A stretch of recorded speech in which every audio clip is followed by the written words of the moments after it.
ነበር ለቁም ትችላለህ ማለት ነው። ቆ ነበር አፍሽን ዝጊ አንቺ ውዴ ዝጊ ብዬሻለሁ አንቺ የልሽኔና አንቺ ምን እንነጋገረው ነገር አለ። አንተ ግን ከዚህ ቤት አልወጣም። ምን አልክ? ለዚህ ከሃዲና ለሴራዎቿ ጥያሌ ተረት ነው የሚያወራው። አሁን ምንም አይነት ድምጽ መስማት አልፈልግም። ውልቅ ብለህ ከቤት ይወጣ። ውለታንማ ከፈልክኝ እኮ አየሁት። ውጣልኝ ዴቭ። እኔና ሮዛ ዋሽተናል። እኮ ስትወለዱ ጀምሮ በደማችሁ ውስጥ የተዋሃዳችሁት አሁን ቤቱን ለቀህ ውጣ። ይኸውልህ ዴቭ፣ ውጣልኩ እኮ ሮዛ ያክስቴ ልጅ አይደለች። ውጣልኝ በቃ። አዎ ያክስቴ ልጅ አይደለም ማለቴ ምንም የስጋ ዝምድና የለንም። እቤቴ አምጥተሽ በገዛ ቤቴ ስሜን አትጥሪ አንቺ ቀጣሽ።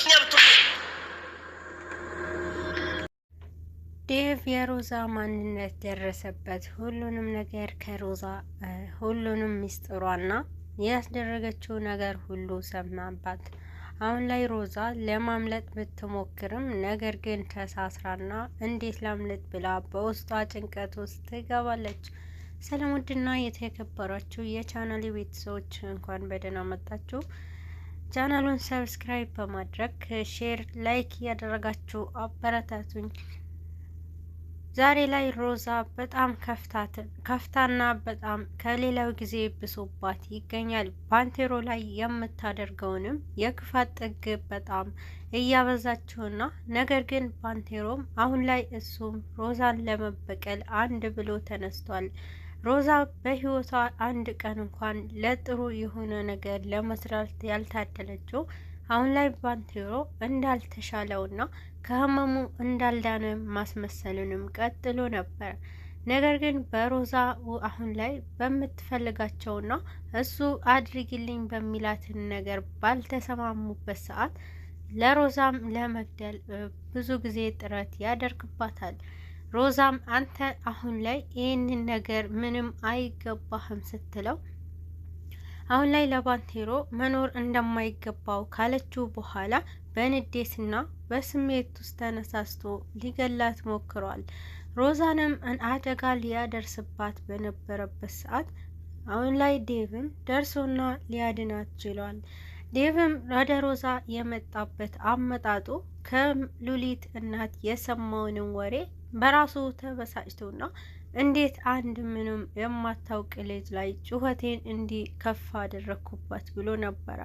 ነገሩም ስለ ሮዛ አንድም ቀን ሉሊት ላይ ይሄን ያክል ክፋት ታደርጋለች ብሎ ባያስብም ግን ደግሞ ሉሊት ላይ በጣም የሚያስጠላ ነገሮችንም እንዳደረገችባትም ያውቃል።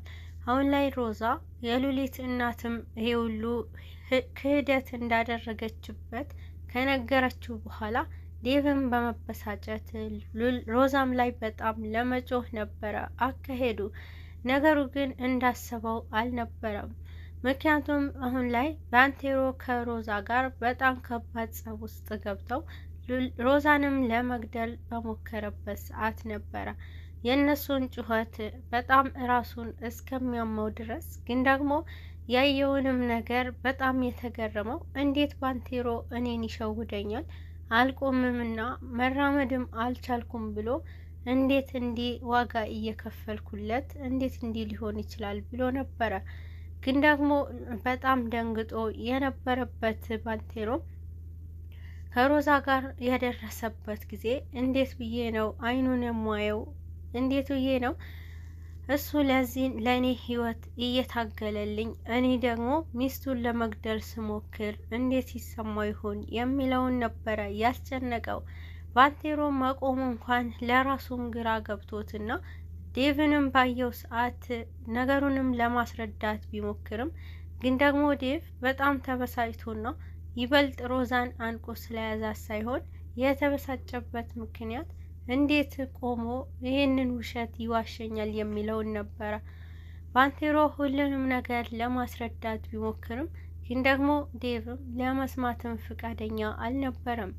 ነገሩ ሮዛ ላይ በጣም ተበሳጭቶና አይኗንም ማየት አልፈለገም ነበረ ዴቭ።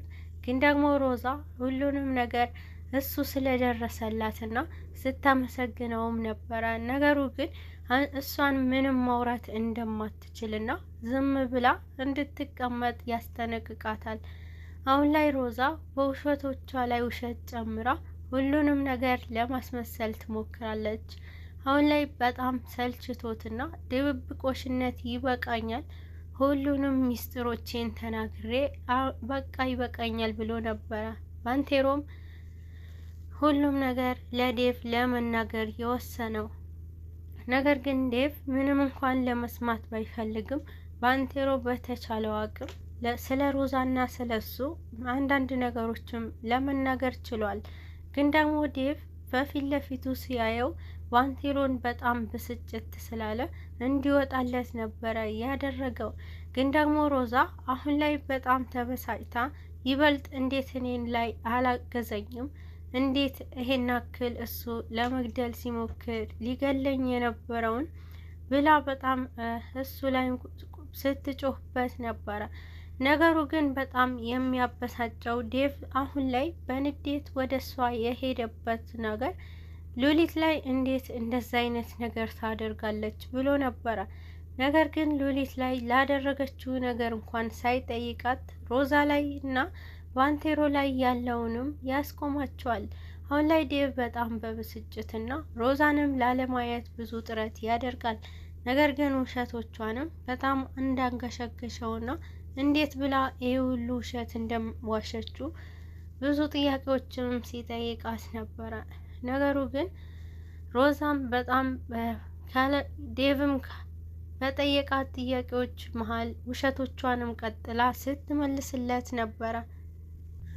ሮዛ አሁን ላይ መውጫ አጥታና ሁሉንም ነገር ግራ ተጋብታ ትገኛለች። ዴቭ ቆርጦና ከአሁን በኋላ ብዙ እርምጃዎችንም እንደሚወስድባት ካልተጠነቀቀች ይበልጥም ልጇን እስከምትወልደው ድረስ ብቻ ዝም ብላ ከሱ እንድትርቅ ያስጠነቅቃታል። አሁን ላይ ባንቴሮ ከተነሳበት ጀምሮ ሁሉንም እርምጃውን ሮዛን ለማጥቃት አንድ ብሎ ተነስቷል።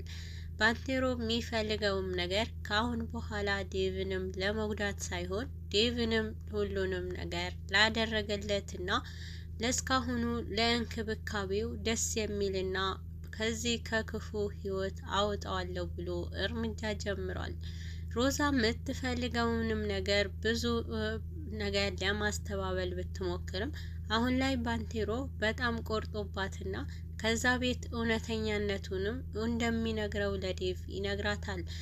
እሷ ግን በዚህን ሰዓት የምትፈልገው ባንቴሮ በኃይል ሆና ማሸነፍ እንደማትችልና በቀስ ብላ በልባ እንደሚወዳት ስላወቀች ያንን የድሮ ፍቅር አስታውሳና በፍቅራችን ይሁንብህና ሁሉንም ነገር ቀስ ብለን መስራት ወይንም ያለፈውንም ነገር ያንን ጣፋጩ ጊዜያቸውንም ደስተኛ የሚሆኑበትንም እስኪመጣ ድረስ አሁን ላይ እንደምንም እንዲታገሳትና ወደ እሷም ስልክ እንዳይደውል ልጇም እስከምትወልደው ድረስ በዝምታ ውስጥ እንደሚያሳልፉ ስትጠይቀውም ነበረ።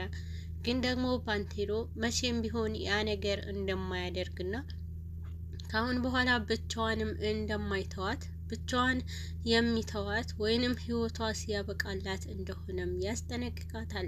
ባንቴሮ ከተነሳም በኋላ ግን ደግሞ ሔዋን ምንም እንኳን የሁሉ መስዋዕትነት ብትከፍለትም ለሔዋንም ዋሽተዋት ነበረ። ነገሩን መዋሸት ስለነበረበት ሔዋንም እውነተኛ ምንም እንኳን እውነቱን መናገር ብችልና ይህን ነገር የምፈልገው ነገር ላይ አልደርስም ብሎ ነበር። አሁን ላይ ባንቴሮ ለሚያደርጋቸው ነገሮች የሮዛና የሱ ድብቅ ማንነት ለዴቭም መናገር ነበረ። ግን ደግሞ እየቆየም ቢሆን ይሄ ነገር እናገረዋለሁ ለዴቭም አወራዋለሁ ብሎ ያስባል። ግን ደግሞ ዴቭም አሁን ላይ ለባንቴሮ ያለው አመለካከት ወርዶና ካገኘው ግን እንደሚገለው ነበረ ለሔዋንም የነገራት። ሔዋን ግን አስተዋይ ስለሆነች ብዙም የምታውቀው ሚስጥሮችም ስላለ አሁን ላይ ለሔዋንም ለዴቭ እንዲረጋጋና ባንቴሮንም አግኝቶት እንዲያወራው ብዙ መስዋዕትነትንም የከፈለበት ምክንያት እንዲሁም ከዴቭ ተገናኝተውና ከባንቴሮ እንዲያወሩ ትነግረዋለች። ዴቭም ሔዋንን ያለችውን ነገር ስለሚሰማ አሁን ላይ ደግሞ ይበልጥ ስለ ሉሊትን በማሰብ ላይ ይገኛል። ሉሊት ከጠፋች በጣም ብዙ ጊዜያቶች ካስቆጠሩ እሱም ይህን ያክል ጊዜ ድረስ እንዴት ያለ ሉሊት መኖር ይከብዳል ብሎ በሀሳብ ጭንቀት ውስጥ ይገኛል። ሮዛ ምን ያህል ክፋት ብትሰራ ነው ይህን ያክል ሉሊት ላይ የጨከነችባት ብሎ እሱም ተከፍቶና እውነቱን በጠይቃትና አሁንም ውሸት ላይ ውሸት ትነግረኛለች፣ እንዴት ሉሊት ላይ ይሄ ሁሉ ታደርጊያለሽ ብላት አሁንም አላደረኩም ስለምትለኝ አሁንም ዝም ብዬ ከመለፋ ብዬ ነው ያልጠየቅኳት ሲልም ነው። ሮዛ አሁን ላይ ፍላጎቷ ሁሉ ይበልጥ ከእናቷ እርዳታ በመጠየቅና እናቷንም እንድታግዛት ባንቴሮንም እንደማትችለው ካሁን በኋላ ስትል ነበር። ባንቴሮ እንደምንም ፈላልጎና ሉሊትም ካገኛት በኋላ ደስታቸውንም ሲገልጹ ነበረ።